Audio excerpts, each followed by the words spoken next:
2024년 마지막 주일입니다.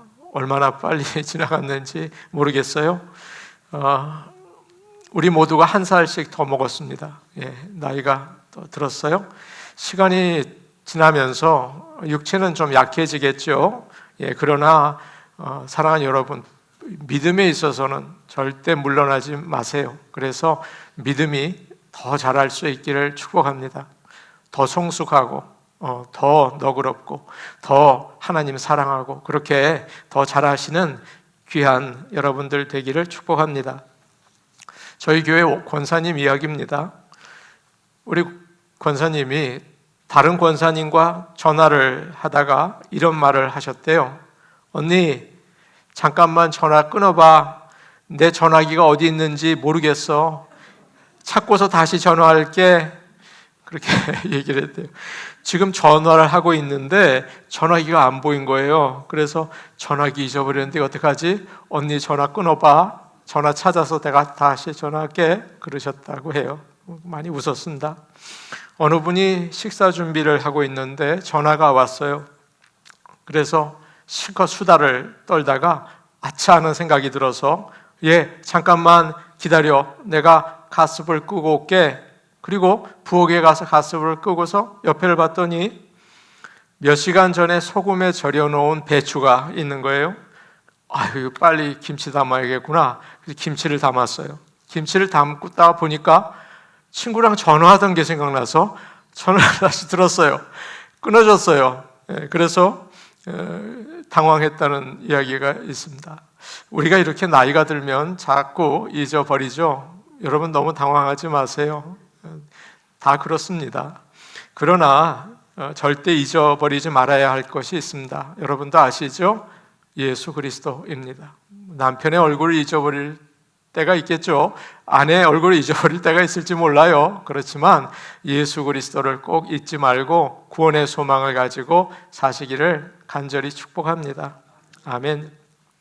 성경에는 예수님께서 태어나실 때 아기이셨을 때 이야기가 나오고 그 다음에는 금방 30살이 되어서 하나님의 일을 하시는 말씀이 나옵니다.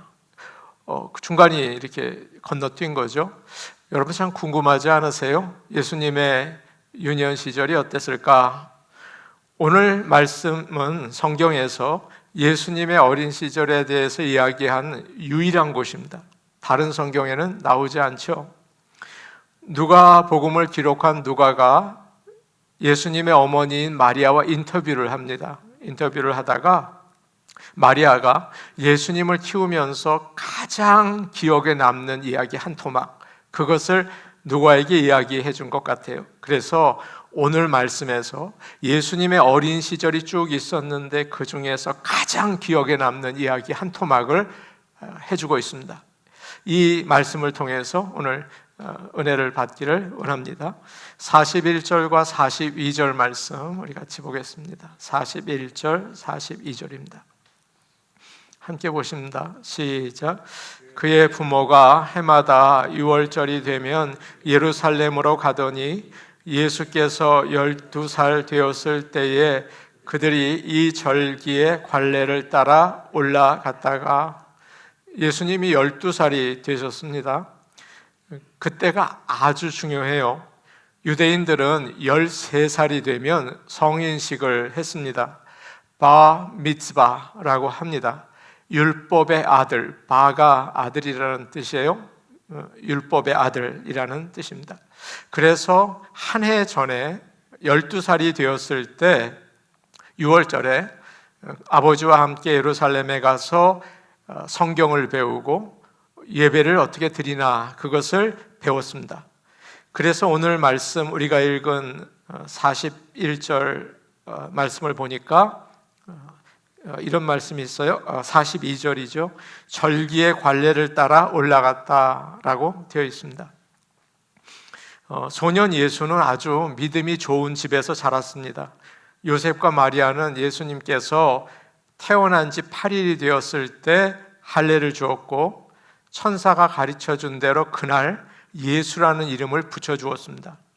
40일이 되었을 때 모세의 율법을 따라서 예루살렘 성전에 가서 정결 예식을 행했어요. 그리고 오늘 말씀을 보니까 그의 부모가 해마다 6월절이 되면 예루살렘으로 가더니 라는 말씀이 나와 있어요. 모든 남자 유대인들은 1년에 3번 절기 때에 예루살렘에 가서 하나님께 예배를 드렸습니다. 요셉과 마리아는 매년 빠지지 않고 6월절에 예루살렘으로 갔어요. 보통 여자들은 갈 필요가 없었습니다. 그런데 마리아는 해마다 갔죠. 온전한 헌신을 드린 것입니다.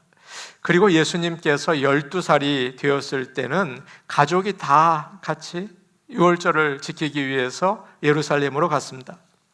나사렛에서 예루살렘까지는 이제 나라를 가로지는 것처럼 3일에서 4일 정도 먼 거리였어요. 힘든 여행이었죠. 그러나 부모가 자녀들을 믿음으로 키우기 위해서 말씀에 순종하는 모습을 보여주고 있습니다. 예루살렘은 참 많은 사람들로 북적거렸습니다. 예수님은 가족들과 함께 예배를 드렸죠. 성전에서 기도하고 시편으로 된 찬송을 부르고, 이 모습을 우리가 보면서 참 믿음이 좋은 가정이다, 그런 생각을 하게 됩니다. 잘 믿는 사람들 가운데에도 반드시 지켜야 할 일을 지키지 않는 사람들이 있습니다. 이런 말을 하죠. 주일을 꼭 지켜야 합니까? 반드시 교회에 가서 예배를 드려야 합니까? 하나님은 어디나 계시지 않아요? 굳이 교회 가서 예배 드릴 필요가 있습니까? 헌금을 꼭 해야 합니까? 성경을 설교 말씀으로 들으면 됐지 꼭 읽어야 합니까? 바쁘고 피곤한데 새벽 기도를 드려야 합니까? 그거 다 형식 아닙니까? 마음이 중요하지 그게 뭘 중요합니까? 라고 혹 이야기하시는 분들이 계세요. 그러나 사랑하는 여러분, 그런 것을 꼭 하시기를 바랍니다. 믿음이 좋다는 것은 다른 사람 보여주려고 하는 게 아니잖아요. 형식 지키려고 하는 거 아니잖아요. 믿는 사람으로 해야 할 일을 하는 것이기 때문입니다. 이것이 기본이에요. 그래서 믿음이 자라기 위해서는 기본적인 것을 꼭 해야겠죠.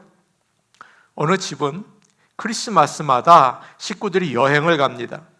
생일이 되면, 가족들 생일이 되면 멋진 레스토랑에 가서 식사를 하더라고요. 그것을 가정 행사로 지켜요. 꼭 해야 된대요. 가족을 위해서, 사랑을 위해서 해야 한다는 것입니다. 그런데 신앙적인 일은 어떨까요? 여러분 어떻게 생각하세요? 그것을 그저 형식이라고 생각하십니까? 보통 믿는 사람들은 주의를 지키고 말씀을 읽고 기도를 합니다. 사순절이 되면 절제를 하고 금식을 하죠. 여름이 되면 선교를 가려고 해요. 추수감사절이 되면 그래도 가정에서 가족들이 모여서 함께 감사 예배를 드리고, 성탄절이 되면 주위에 힘든 사람들을 돌봅니다. 새해는 어떨까요? 새해는 기도로 시작을 해야죠. 이런 전통을 지켜나갈 때 믿음이 자라는 것입니다. 사랑하는 여러분, 이거 형식인데 마음이 중요하지, 그러지 마시고 이런 기본적인 일들을 잘 따라서 지켜나가시기를 축복합니다. 성경을 보면 평범한 일을 계속하는 사람을 통해서 하나님은 특별한 일들을 하시더라고요. 얼마 전에 우리가 살펴본 것처럼 사가랴는 성전에 가서 순서에 따라서 제사를 드렸어요. 거기서 그는 하나님의 천사를 만나게 됩니다. 시므온과 안나는 어떻습니까? 성실하게 성전에 나와서 예배를 드리죠. 그러다가 아기 예수 그리스도를 만나는 은혜를 받게 됐어요. 여러분, 좋은 습관은 성장을 가져와요. 그렇지 않습니까? 이런 거룩한 습관을 만들어서 우리 모두 새해에는 믿음이 잘 자라는 그런 모든 성도들이 되시기를 축복합니다. 아멘. 43절과 44절 말씀 우리 같이 보겠습니다. 43절, 44절입니다. 함께 보십니다. 시작. 그 날들을 마치고 돌아갈 때에 아이 예수는 예루살렘에 머무셨더라. 그 부모는 이를 알지 못하고 동행 중에 있는 줄로 생각하고 하룻길을 간 후 친족과 아는 자 중에서 찾되. 이제 6월절이 끝났습니다. 이제 가족들이 다 집으로 돌아가고 있는데 요셉과 마리아도 나사렛으로 가려고 합니다. 그런데 아이 예수는 예루살렘에 머물러 있었어요. 그런데 이 부모는 이 사실을 모르고 함께 가는 사람들 중에 있겠지라고 생각했죠. 그래서 하루 길을 갔어요. 그리고 나서 이놈이 어디 있지? 그때 찾게 된 것입니다. 어떻게 그런 일이 있을 수 있을까요? 아마 여러분들 이해하지 못하실지 모르겠어요. 그런데 당시의 사람들은 절기를 지키기 위해서 예루살렘에 갈 때 동네 사람들이 모여서 갔어요. 자, 우리 예루살렘 갑시다. 다 모였어요. 가다가 다른 동네 사람들과 합류를 해서 갔어요. 더 많아졌겠죠? 그래서 언덕을 넘고 광야를 지나서 예루살렘까지 갔습니다. 그러면 안전해요. 그러면 즐거워요. 두 때로 나누어서 여자들과 아이들은 앞에 가고 남자들은 뒤에서 이게 돌보면서 가고 그랬습니다. 그런데 마리아는 예수님이 보이지 않으니까 아빠랑 같이 있겠지라고 생각을 했고, 요셉은 엄마랑 아이들과 같이 있겠구나라고 생각을 했습니다. 아이가 다 컸으니까 내년이면 이제 성인이 되니까 자기가 알아서 하겠지 신경 쓰지 않았어요. 그런데 저녁에 자려고 이렇게 보니까 예수가 없는 것입니다. 당황했어요. 놀랐습니다. 43절을 보면 이런 말씀이 있어요. 한번 43절 보니까요. 아이 예수는 예루살렘에 머무셨더라. 그 다음에 그 부모는 이를 알지 못했다. 44절을 보니까 동행 중에 있는 줄로 생각했다. 그런 말이 나옵니다. 막연히 친구들과 함께 있겠지, 어딘가 있겠지, 설마 무슨 일이 있겠어? 라고 안일하게 생각했죠. 사랑하는 여러분, 이것이 요셉과 마리아에게만 있는 일일까요? 우리도 믿는다고 하면서 예수님 잊어버릴 때가 참 많이 있더라고요. 연말에 바쁘니까 예수님 잃어버릴 때가 너무 많이 있어요. 나는 어려서부터 교회를 다녔고 세례를 받았습니다. 나는 뜨거운 성령 은사를 체험했습니다. 나는 지금도 교회에서 봉사하고 있습니다. 그렇기 때문에 안심하실지 모르겠어요. 그러나 그런 사람들 가운데 오히려 하나님과 관계가 끊어진 사람들이 많아요. 오래 신앙생활을 했다고 저절로 예수님과 동행하는 게 아니죠. 삼손이 드릴라의 유혹을 받고 깊은 잠에 빠졌습니다.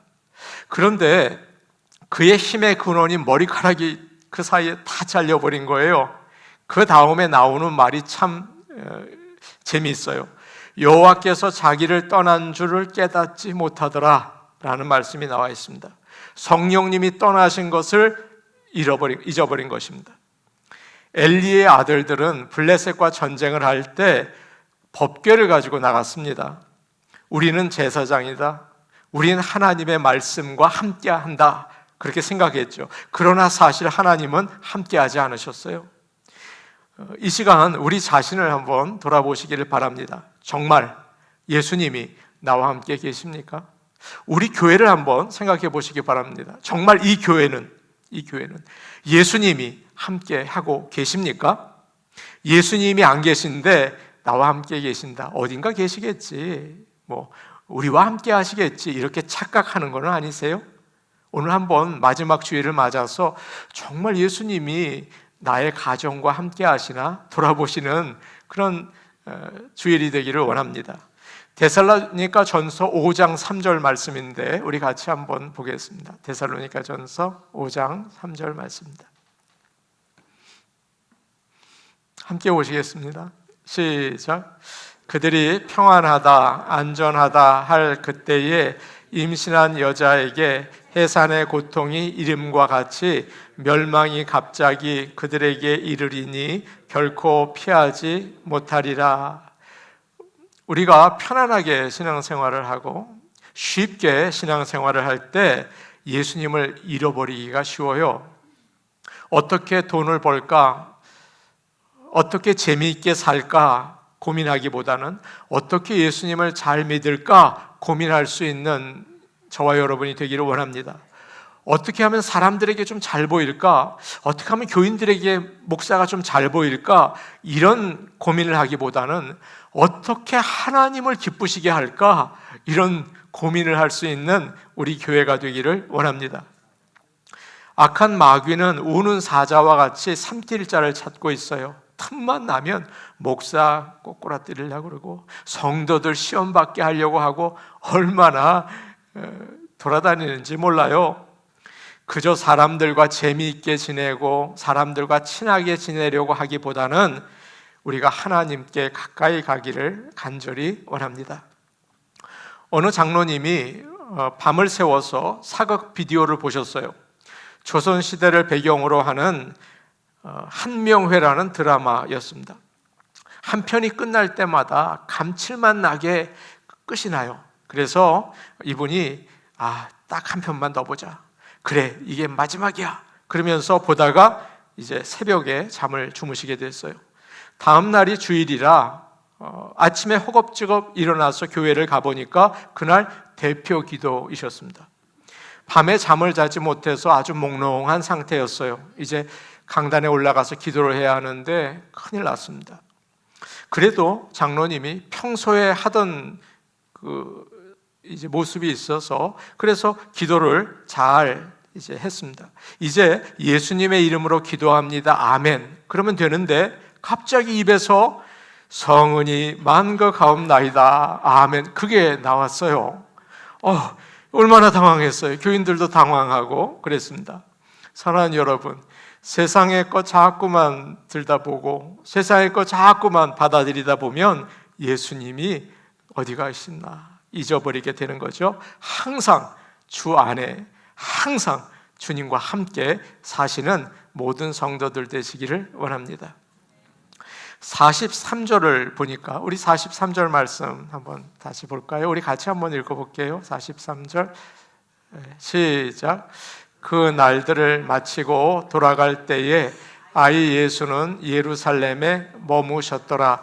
그 부모는 이를 알지 못하고 아기 예수는 예루살렘에 머무셨다라고 되어 있습니다. 요셉과 마리아가 실수로 잃어버린 게 아니더라고요. 예수님이 잘못해서 부모를 따라가지 못하고 아이고 이거 놓쳤네 그런 것도 아니에요. 예수가 자기가 원해서 예루살렘에 머무셨던 거예요. 예수님의 부모는 예수를 찾으러 이제 다녔습니다. 마리아는 친척들 붙잡고 이모들 붙잡고 혹시 예수 봤어? 예수 봤어? 요셉은 아는 사람들 같이 가는 사람들을 붙잡고 혹시 이렇게 생긴 아이 보셨습니까? 라고 물어봤죠. 아무리 찾아도 사람들 가운데는 없었어요. 여러분 교회 와서 사람들 가운데 예수를 찾으면 없어요. 장로님들, 집사님들, 권사님들 믿음이 좋은데 거기서 예수님을 찾으면 여러분 실망하고 넘어지게 돼요. 거기는 예수님이 없어요. 결국 예루살렘으로 다시 돌아왔습니다. 얼마나 불안하고 얼마나 힘들었을까요? 마리아는 잠도 못 자고 먹지도 못했을 거예요. 3일 동안 헤매다가 드디어 성전에 있는 예수님을 발견했습니다. 정말 다행이에요. 46절 말씀 우리 같이 보겠습니다. 46절 말씀입니다. 함께 볼게요. 시작. 사흘 후에 성전에서 만난즉 그가 선생들 중에 앉으사 그들에게 듣기도 하시며 묻기도 하시니 예수님은 성전 뜰에서 성경 공부하고 있었습니다. 선생님들이 가르치는 말씀을 랍비라고 그러죠. 가르치는 말씀을 열심히 듣고 궁금한 것이 있으면 손들어서 물어보기도 하고, 주님의 성전에 있는 것이 너무도 좋았어요. 거기서 하나님의 살아있는 말씀을 배우고 하나님을 아는 게 너무나 기뻤어요. 드디어 마리아가 예수님을 찾아서 꾸짖습니다. 예수, 너 여기서 뭐 하는 거야? 아버지와 내가 너를 찾느라고 얼마나 고생했는지 너 알아? 라고 아마 소리를 조금 높였겠죠. 그러자 예수가 이해할 수 없다는 듯이 대답을 합니다. 엄마, 왜 저를 찾으셨어요? 제가 아버지 집에 있어야 하는 거 모르셨어요? 라고 물어봅니다. 예수님은 성전에서 성령의 역사를 경험하셨어요. 자신이 하나님의 아들이라는 사실을 깨달으셨어요. 여러분, 이 성전에서 하나님의 자녀라는 사실을 깨닫고 가시기를 축복합니다. 나는 하나님의 딸이야. 나는 하나님의 아들이야. 이것만 있으면 돼요. 그 은혜가 있기를 원해요. 그래서 하나님을 아버지라고 부른 거죠. 주님은 말씀하셨어요. 나는 아버지 집에 반드시 있어야 합니다. 내가 아버지 집에 있어야 할 줄로, must be, 있어야 하는 줄 모르셨어요? 이게 나에게 가장 중요해요. 라고 대답을 했습니다. 사랑하는 여러분, 우리는 어떻습니까? 아버지 집에 집을 사모하는 열심이 있으세요? 다른 일이 조금 더 중요하세요?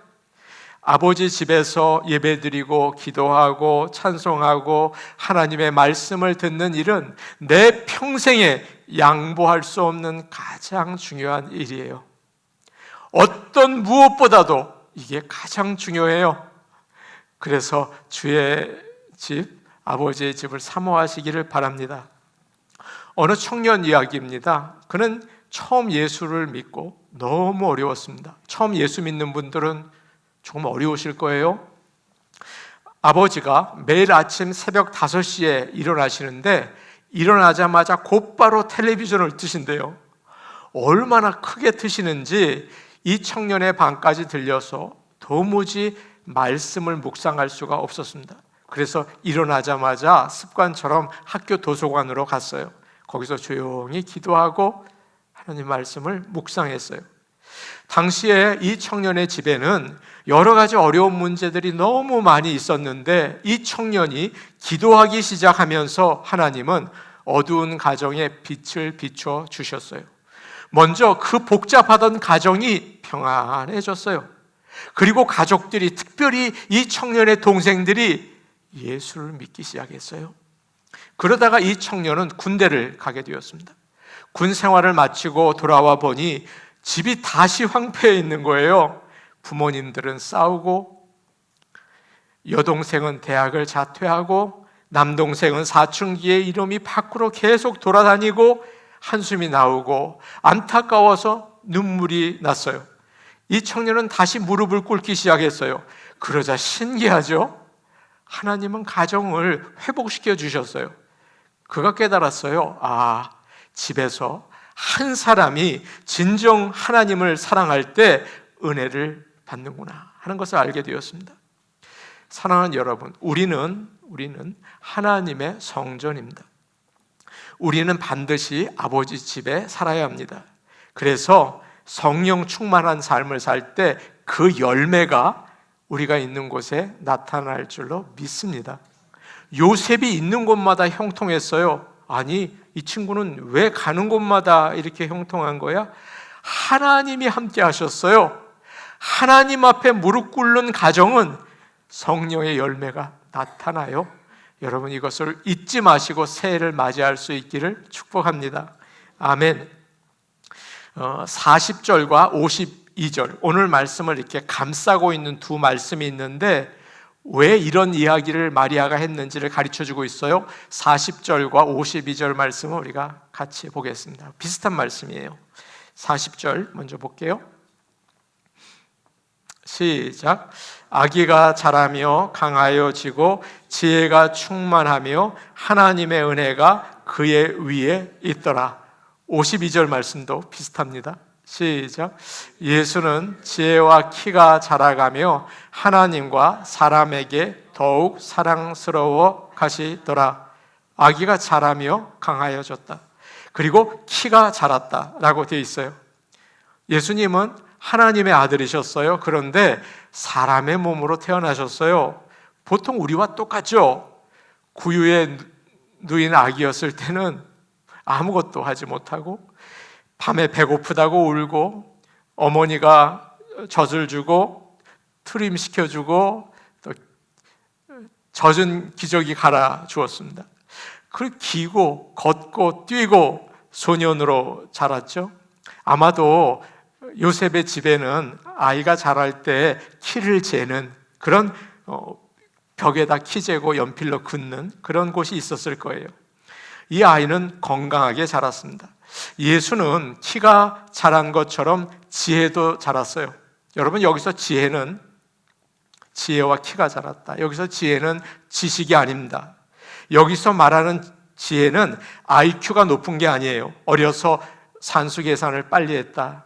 세계에 있는 어떤 나라들이 있고 수도는 어디이고 그런 것을 다 안 게 아닙니다. 보통 아이들처럼 예수도 요셉과 마리아에게 이게 뭐예요? 나 이거 모르는데요. 자꾸만 물어봤을 거예요. 예수님은 사람의 몸으로 오셨기 때문에 어릴 때 지식도 부족하고 경험도 부족하고 어린아이 같았습니다. 그러나 지혜가 자라고 충만했어요. 지혜는, 사랑하는 여러분, 지혜는 하나님을 아는 것입니다. 예수는 어리지만 성령으로 충만했어요. 성령님께서는 하나님을 알려주셨습니다. 이 시간 성령 충만한 교회가 되기를 원합니다. 목사가 설교를 하지만 성령님께서 여러분에게 하나님을 알려주셔서 지혜로운 성도들 되시기를 원합니다. 그래서 나중에 예수님은 하나님의 말씀을 잘 알고 전하시고 사람들이 무슨 생각하는지도 아시고 앞으로 어떻게 될 것도 아셨어요. 성령님께서 가르쳐 주셨습니다. 처음에 예수를 믿고 구원을 받은 사람은 어린아이와 같습니다. 어떤 분 막 산에 가서 막 은혜를 막 받았어요. 그런데 어린아이 같아요. 자꾸 달라고 떼쓰고 불평하고 트러블 있고 막 그러죠? 그런 상태로 계속 있으면 너무 힘들어요. 어린아이가 많은 교회는 싸움이 많아요. 믿음의 어른들로 자라는 교회가 되기를 원해요. 사도 베드로는 이렇게 말했습니다. 베드로전서 2장 2절인데 이런 말씀이 있어요. 베드로전서 2장 2절입니다. 같이 보겠습니다. 시작. 갓난 아기들 같이 순전하고 신령한 젖을 사모하라. 이는 그로 말미암아 너희로 구원에 이르도록 자라게 하려 함이라. 갓난 아기는 하나만 먹습니다. 어머니의 젖만 먹죠. 막 신기하게 잘 자라요. 마찬가지로 믿는 자들은 갓난 아이와 같이 신령한 젖인 하나님의 말씀을 사모해야 합니다. 이스라엘 백성들이 매일 만나를 받은 것처럼 하나님 말씀을 늘 먹고 주의 말씀으로 믿음이 자라고 성장할 수 있기를 원해요. 그때에 하나님의 모든 은혜와 능력이 우리에게 오는 거죠. 처음에 젖을 먹고 있다가 이제는 좀 커서 딱딱한 음식을 먹고 자라서 청년이 되고 믿음의 군인이 되고 이제는 영적인 전쟁에서 이겨서 하나님의 일을 할 수 있는 것입니다. 우리 교회가 한 해 한 해 지나서 나이가 들어갑니다. 그러나 어린 아이와 같던 모습에서 청년이 되고 군인이 되어서 이제는 영적인 전쟁에서 이기고 하나님의 일을 감당할 수 있는 교회로 자라날 수 있기를 축복합니다. 주세요. 전 못 살겠어요. 그런 단계에서 은혜를 주시면 우리가 놀랍게 하나님의 일을 할 수 있는 교회가 될 줄로 믿습니다. 리차드 범브란트 목사님이 시작한 선교 단체가 있습니다. 그 선교 단체의 이름은 순교자의 소리입니다. 근데 순교자의 소리에서 책을 한 권 발간을 했습니다. 그 책의 이름은 주를 위하여 살다라는 책이에요. 거기에 이런 내용이 나와 있습니다. 어느 외국 선교사가 북한의 노르트 코리아에 갔습니다. 사업자로 갔게 됐죠. 그런데 거기서 이 선교사가 기도를 했습니다. 하나님, 이 북한 땅에서 예수 믿는 사람을 한 사람이라도 만나게 해주세요. 기도를 했습니다.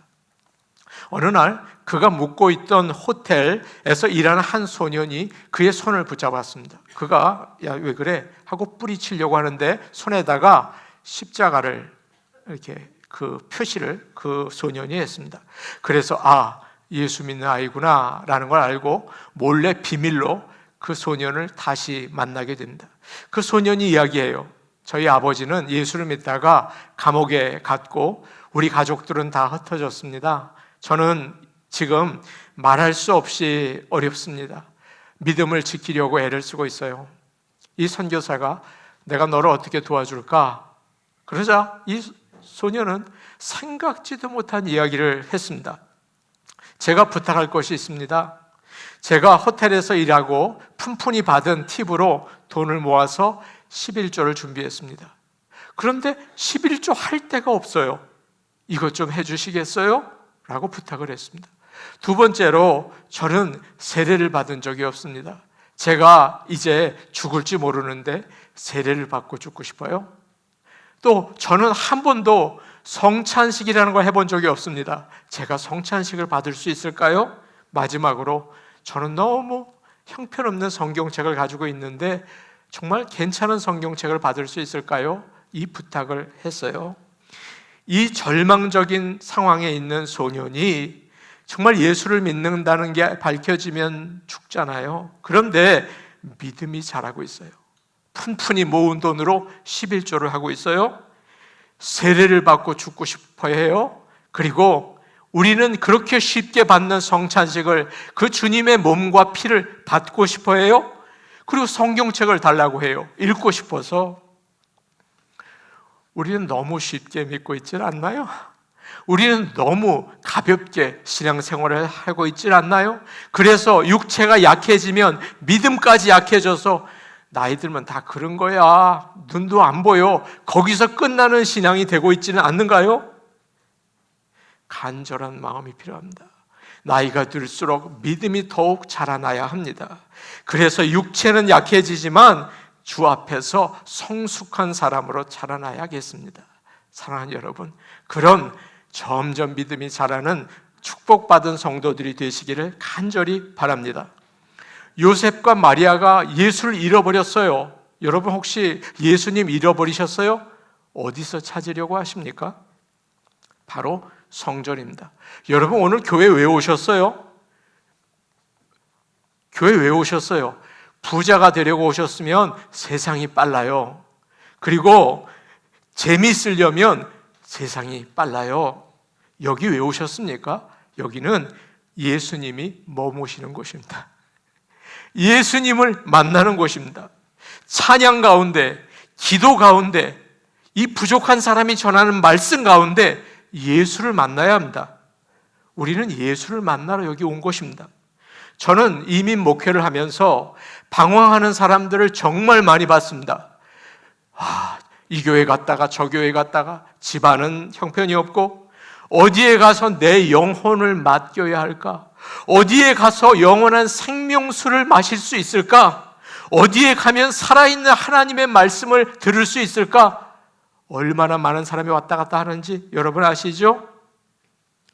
우리 교회의 비전이 무엇입니까? 우리 교회가 뭘 보여줄 수 있을 것 같아요? 이 건물에서 찾아오는 성도들마다, 방황하는 성도들마다 예배를 통해서 예수를 만나고 성령 충만해서 돌아가는 교회가 되어야겠습니다. 아멘이죠? 기도와 찬양과 말씀을 통해서 예수를 만날 수 있기를 원합니다. 예수가 머무는 교회, 예수를 만나는 교회, 그 교회가 되기를 소원합니다. 여러분도 같이 그런 비전을 가지고 아름다운 주님이 머무시는 교회를 이루시기를 축복합니다. 아멘. 우리 같이 기도하시겠습니다.